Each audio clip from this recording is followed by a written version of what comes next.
Hello बच्चों, कैसे हैं आप सब। आई होप आप सब अच्छे होंगे। बच्चों, लास्ट वीडियो में हमने देखा था सेट का इंट्रोडक्शन और एक एक्सरसाइज देखी थी। आज हम कुछ डेफिनेशंस देखेंगे सेट की और फिर कुछ क्वेश्चंस देखेंगे। लेकिन क्वेश्चंस और डेफिनेशंस को देखने से पहले अगर आप हमारे चैनल पर नए हैं तो प्लीज़ हमारे चैनल को सब्सक्राइब कीजिएगा, शेयर कीजिएगा एंड कमेंट कीजिएगा। बताइएगा कैसा लग रहा है पढ़ाया हुआ हमारा। आइए देखते हैं सेट की डेफिनेशंस। सेट को जैसे कि हमने लास्ट वीडियो में बताया था सेट होता क्या है। सेट को हमने बताया था set is a collection of well defined objects, यानी कि अगर हम वेल डिफाइंड ऑब्जेक्ट्स लेते हैं तो उसको हम बोल देते हैं सेट है। ठीक है, तो आइए अब देखते हैं सेट की कुछ डेफिनेशंस, जिसमें फर्स्ट डेफिनेशन है इम्पटी सेट। इम्पटी जैसे कि नाम से ही स्पष्ट हो रहा है, इम्पटी मीन्स होता है खाली, ऐसा सेट जहां पर कोई भी एलिमेंट प्रेजेंट ना हो। ठीक है, उसको हम बोलेंगे इम्पटी सेट। यानी कि इम्पटी सेट वो सेट कहा जाएगा a set which does not contain any element. कोई भी सेट हो जहां पर कोई भी एलिमेंट प्रेजेंट ना हो उसको हम बोल देंगे इम्पटी सेट। जैसे अगर हम कह दें कि 3 और 4 के बीच का नेचुरल नंबर बताइए या फिर 7 8 के बीच का नेचुरल नंबर बताइए, तो हम क्या उसके बीच का नेचुरल नंबर बता पाएंगे? नहीं बता पाएंगे ना, क्योंकि नेचुरल नंबर क्या है, लगातार चलते हैं। ठीक है, तो 7 के बाद डायरेक्ट 8 आ जाएगा, जबकि उसके बीच कोई नेचुरल नंबर आएगा ही नहीं, तो हम कैसे बता पाएंगे? तो वहाँ पर वो सेट कैसा हो जाएगा? इम्पटी सेट हो जाएगा। ठीक है, तो वैसे ही यहाँ पर एग्जाम्पल है, देखते हैं example number 1। X such that x is a student presently studying in both classes 10th and first year. यहाँ पर कहा जा रहा है कि कोई एक बच्चा है जो 2 क्लासेस में एक साथ पढ़ सकता है। क्या ऐसा पॉसिबल है कि कोई बच्चा एक साथ 2 क्लासेस में पढ़े? ऐसा जब पॉसिबल नहीं है तो ये सेट कैसा हो जाएगा? इम्पटी सेट हो जाएगा। वैसे ही हम नेक्स्ट एग्जाम्पल देखते हैं। एक सेट तो बताया गया है जहाँ पे उसका एलिमेंट जो है नेचुरल नंबर के सेट से लिए जा रहे हैं एलिमेंट्स, और यहाँ पे 3 और 4 के बीच का बताना है। तो 3 और 4 के बीच में कोई नेचुरल नंबर आता ही नहीं है, तो ये भी क्या हो जाएगा? इम्पटी सेट हो जाएगा। ठीक है बच्चों, तो अब हम देखते हैं इम्पटी सेट को रिप्रेजेंट काहे से करते हैं। तो इम्पटी सेट को 2 टाइप से हम रिप्रेजेंट करते हैं, देख लेते हैं। एक इम्पटी सेट को हम रिप्रेजेंट करते हैं लेटर फाई से और एक मिडिल ब्रैकेट से। इस तरीके से ब्रैकेट लगा देते हैं तो उसको भी हम बोलते हैं इम्पटी सेट का नोटेशन है, और फाई जो है ये भी इम्पटी सेट का नोटेशन है। तो इस तरीके से हमने इम्पटी सेट को पढ़ लिया। अब देखते हैं हम सिंगलटन सेट। सिंगलटन सेट भी जैसे कि नाम से ही पता चल रहा है सिंगल मीन्स जहाँ पर केवल एक, ऐसा सेट जहाँ पर केवल एक एलिमेंट प्रेजेंट होता है उसको हम क्या बोलते हैं? Singleton set. ठीक है, जैसे कि यहाँ पे बताया जा रहा है, ये स्पष्ट रूप से देखने से पता चल रहा है, इसमें कुछ ज़्यादा समझाने वाली चीज़ नहीं है। जहाँ पर सिर्फ एक एलिमेंट हो वो क्या हो जाएगा? सिंगलटन सेट हो जाएगा। जैसे सिंगलटन सेट 2 लिखा हुआ, सिंगलटन सेट 0, सिंगलटन सेट 5। एक ध्यान देने वाली बात ये है, कहीं पर आप कंफ्यूज मत होइएगा कि जहाँ पे सिर्फ 5 दिया रहे वो तो इम्पटी सेट होगा, बट अगर कहीं पर इस तरीके से 5 दे दिया जाए, ऐसे करके इस ब्रैकेट के अंदर 5 दे दिया जाए, तो 5 क्या होगा? इस सेट का एक एलिमेंट कहलाएगा। जब 5 इस सेट का एक एलिमेंट होगा तो उसको हम क्या बोलेंगे? Singleton set. मीन्स यहाँ पर ये सिंगलटन सेट हो जाएगा, और सिर्फ 5 इस तरीके से अगर दिया रहेगा तो उसको हम क्या बोलेंगे? इम्पटी सेट बोलेंगे। ठीक है, तो इतना क्लियर हो गया। अब आइए देखते हैं आगे की डेफिनेशन। पहली डेफिनेशन क्या है? फाइनाइट सेट की। फाइनाइट मीन्स क्या होता है? ऐसा नंबर जिसकी हम गिनती कर पाते हैं उसको हम बोलते हैं फाइनाइट। ठीक है, तो फाइनाइट मीन्स क्या रहेगा? Finite set is set having finite number of elements. कोई ऐसा सेट लिया जाए जहाँ पर जो एलिमेंट्स हैं वो कितने होने चाहिए? इतने होने चाहिए एलिमेंट्स जिनकी हम आसानी से गिनती कर ले जाएं, तो उसको क्या बोलेंगे? हम फाइनाइट सेट बोलेंगे। जैसे यहाँ पर एग्जाम्पल दिया गया है 1 2 3 4 5। यहाँ पर हम आसानी से गिनती कर ले रहे हैं कितने एलिमेंट्स हैं, नंबर ऑफ एलिमेंट्स कितने हैं? 5 हैं, तो इसको हम क्या कह देंगे? फाइनाइट सेट है। जैसे इंग्लिश अल्फ़ाबेट में अगर हम लेटर्स की बात कर दें तो वहाँ पर हम क्या कहेंगे? इंग्लिश अल्फ़ाबेट के जो लेटर्स हैं उनका अगर सेट लिया जाए तो वो क्या होगा? सेट, वो एक फाइनाइट सेट होगा, क्योंकि उसकी हम गिनती आसानी से ए से लेके जेड तक की गिनती कर लेंगे, हमें पता चल जाएगा कितने नंबर ऑफ एलिमेंट्स हैं, तो हम कह देंगे क्या है? फाइनाइट सेट है। अब बात आती है इनफाइनाइट सेट की। इनफाइनाइट सेट क्या होता है? A set which is not finite. जहाँ ऐसा सेट जो फाइनाइट ना हो उसको हम क्या बोलेंगे? इनफाइनाइट सेट बोलेंगे। इनफाइनाइट सेट जैसे कि अगर हमें कह दिया जाए नेचुरल नंबर्स का सेट बताइए, नेचुरल नंबर्स का सेट क्या है, तो वहाँ पे हम क्या बताएंगे? बताइए, फाइनाइट बताएंगे, इनफाइनाइट बताएंगे? तो जाहिर सी बात है कि उसको हम फाइनाइट तो कहेंगे नहीं, क्योंकि अगर हमें गिनतियाँ गिनने के लिए कह दी जाए तो हम 1 2 3 4 ऐसे करके गिनते चले जाएंगे, कहाँ तक गिनेंगे ये तो नहीं बताया गया हमको। तो नेचुरल नंबर्स का सेट जो होगा वो क्या हो जाएगा, इनफाइनाइट सेट हो जाएगा, ठीक है।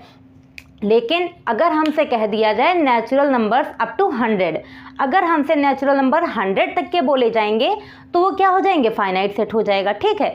तो इस तरीके से हम बता सकते हैं फाइनाइट और इनफाइनाइट। जैसे अगर हमें कोऑर्डिनेट सिस्टम से समझ लेते हैं, बढ़िया समझ आ जाएगा। ये कोऑर्डिनेट सिस्टम है, ठीक है, ये एक्स एक्सिस है, ये वाई एक्सिस है, ठीक।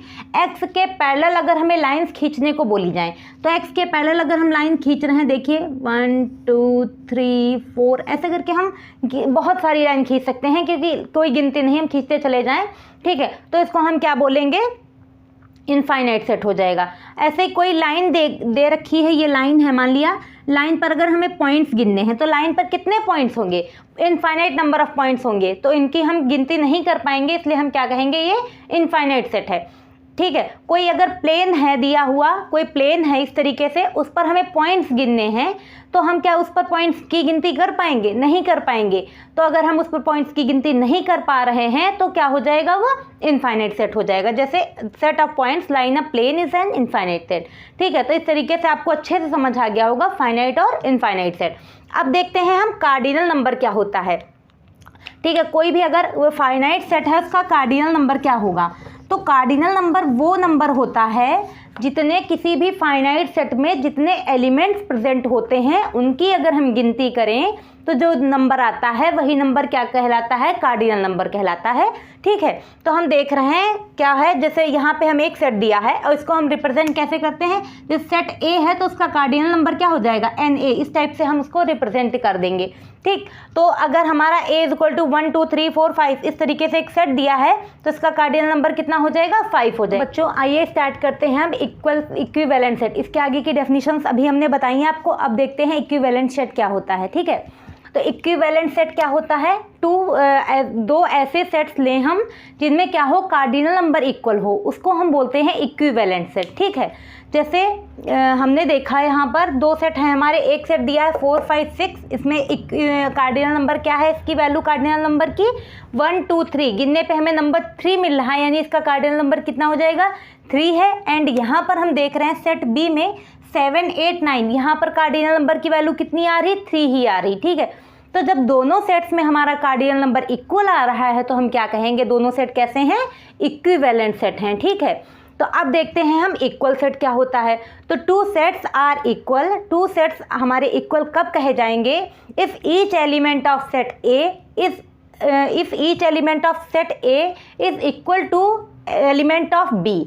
जितने ए में एलिमेंट होने चाहिए वो सेट बी के एलिमेंट के इक्वल होने चाहिए, ऐसे ही सेट बी के जो एलिमेंट्स हैं वो सेट ए के एलिमेंट्स के इक्वल हैं, ठीक है, हो तभी दो सेट क्या कहलाएंगे, इक्वल सेट कहलाएंगे, ठीक है। तो हम देख रहे हैं यहाँ पर क्या है, देखिए 1 2 3 मीन्स यहाँ पर भी 1 2 3 एलिमेंट्स आए, यहाँ पर भी 3 2 1, तो यानी दोनों सेट्स के जो एलिमेंट्स हैं वो क्या है, यहाँ पर इक्वल हैं, दोनों सेट्स के एलिमेंट्स यहाँ पर इक्वल हैं, यहाँ पर क्या था, कार्डिनल नंबर इक्वल था। दोनों में डिफरेंस अच्छे से समझिएगा, कभी कभी कंफ्यूजन हो जाता है। क्या हम देखेंगे यहाँ पर क्या रहता है, कार्डिनल नंबर इक्वल रहता है इक्विवेलेंट सेट में, और इक्वल सेट में नंबर ऑफ जो एलिमेंट्स होते हैं टोटल वो सभी इक्वल होते हैं, ठीक है, इक्वल सेट में। तो हम देखें एक चीज़, तो हम क्या कह सकते हैं, जो भी सेट इक्वल है वो इक्विवेलेंट सेट होगा, सभी इक्वल सेट जो हैं वो इक्विवेलेंट सेट होंगे, बट इक्विवेलेंट सेट जो है वो इक्वल हो या ना हो ये हम नहीं कह सकते, ठीक है। तो इससे आपको बात यहाँ पे इक्वल सेट और इक्विवेलेंट सेट की अच्छे से क्लियर हो गई होगी।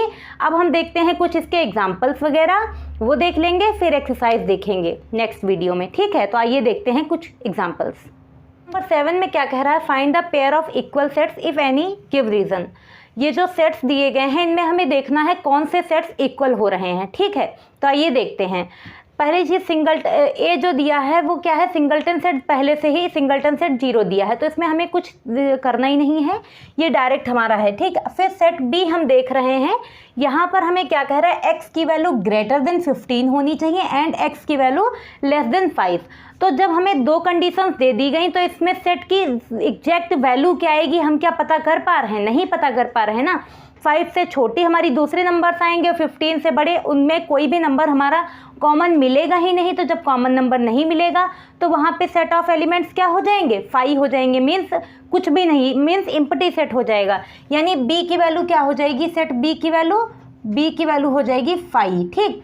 अब देखते हैं हम सेट सी की वैल्यू क्या है, x minus 5 is equal to 0।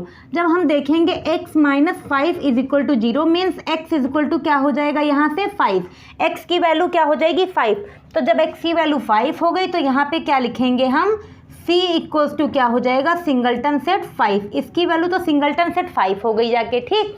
अब देखते हैं हम सेट डी में क्या हम देख पा रहे हैं, डी में हम देख रहे हैं कि वैल्यू कही गई x that x square is equal to 15, x square is equal to 15, sorry यहाँ पे 15 नहीं, यहाँ पे 25 है, ये वैल्यू क्या है, यहाँ पे क्वेश्चन में 25 वैल्यू है, गलत नोट हो गई थी, ठीक। तो यहाँ पे जब x square is equal to 25 रहेगा तो हम क्या करेंगे, x square is equal to 25 means x की वैल्यू क्या निकल के आएगी हमारे पास, प्लस माइनस 5 निकल के आएगी। एक्स की वैल्यू जब हमारे पास प्लस माइनस 5 निकल के आएगी तो सेट डी में कौन कौन से नंबर ऑफ एलिमेंट्स आ जाएंगे, डी में आ जाएंगे हमारे -5 एंड +5, दो नंबर ऑफ एलिमेंट्स आएंगे। अब हम देख रहे हैं सेट ई में बोल रहा है x such that x is an integral positive root of equation this.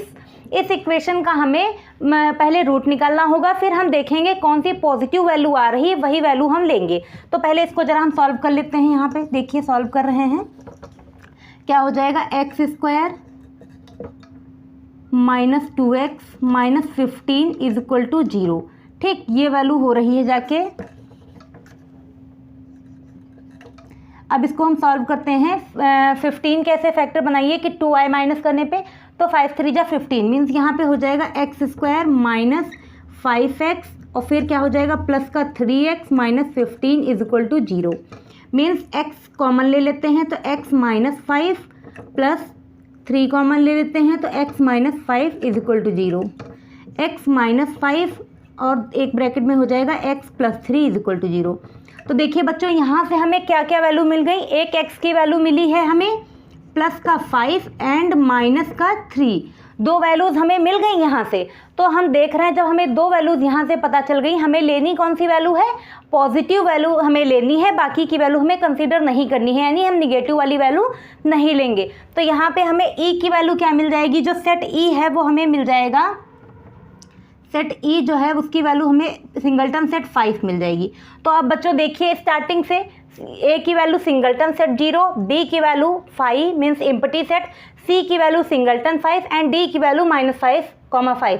तो हमसे इक्वल पूछा था, जब हमसे इक्वल सेट पूछा है तो इन दोनों में कौन कौन से सेट इक्वल होंगे, सी एंड कौन कौन सा इक्वल हो रहा, सी और ई, यानी सी और ई सेट इक्वल हैं, यानी हम इसका आंसर क्या लिख देंगे, सी एंड ई आर इक्वल, ठीक है। इसको आप अच्छे से कर लीजिएगा, समझ में आ गया होगा आपको, ठीक है। अगर नहीं समझ आया तो वीडियो को थोड़ा पॉज करके फिर अच्छे से समझ लीजिएगा, तब कीजिएगा। फिर देखते हैं एग्जाम्पल नंबर 8, कह रहा which of the following pair of set are equal, कौन सा इक्वल है। तो हमने आपको जो लास्ट वाला वीडियो था उसमें बताया था लिखना, इस वाले वीडियो से पहले वाले वीडियो में, कि हम सेट को कैसे लिखते हैं। सेट का जब हम रिप्रेजेंट करते हैं कोई भी एलिमेंट जो है वो रिपीट नहीं होना चाहिए, ठीक है।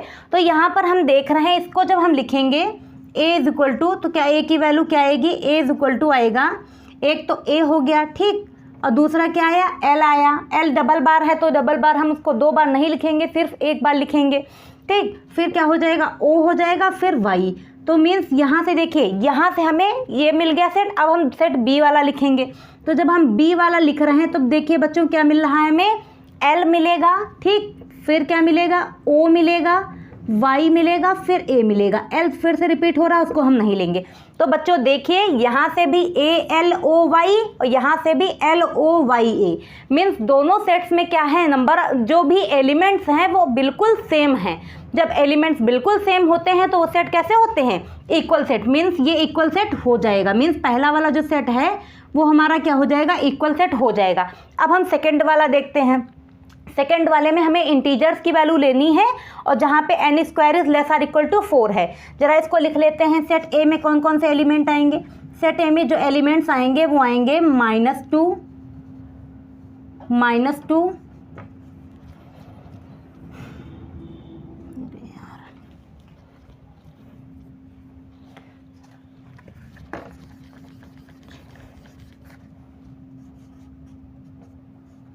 -2, -1, 0, 1, 2, ये हो जाएंगे किसके, सेट ए के एलिमेंट्स। अब हम देखते हैं सेट बी में कौन कौन से एलिमेंट्स आएंगे। तो सेट बी के जैसे हमने ऊपर वाले उस फैक्टर को ये वाला सॉल्व किया था, सेम इसी टाइप से आप इसको सॉल्व करेंगे। तो इसमें 2 1 जा 2 मीन्स 2 और 1 दो वैल्यूज़ इसमें हमें मिल जाएंगी। मीन्स इससे जो हमें बी से सेट मिलेगा वो क्या मिल जाएगा, बी इज इक्वल टू, इसमें नंबर ऑफ एलिमेंट्स 1 और 2 मिलेंगे। तो अब देखिए यहाँ पर आपको देख के पता चल रहा होगा, यहाँ सेट में यहाँ एलिमेंट क्या क्या मिल रहे हैं, -2, -1, 0, 1, 2। यहाँ पे हमें 5 एलिमेंट्स मिल रहे हैं, जबकि बी में हमें कौन कौन से 2 ही एलिमेंट मिल रहे हैं, 1 और 2। तो क्या ये दोनों सेट इक्वल होंगे, कभी नहीं इक्वल होंगे। मीन्स यहाँ पे जब अलग अलग एलिमेंट्स हमें मिल रहे हैं तो दोनों सेट क्या होंगे, इक्वल नहीं होंगे। यानी हम सेकेंड वाला कह देंगे कि ये इक्वल नहीं हो रहा है, यानी फर्स्ट वाला हमारा सही है बट सेकंड वाला सही नहीं है। इस तरीके से ये क्वेश्चंस हमने देख लिए।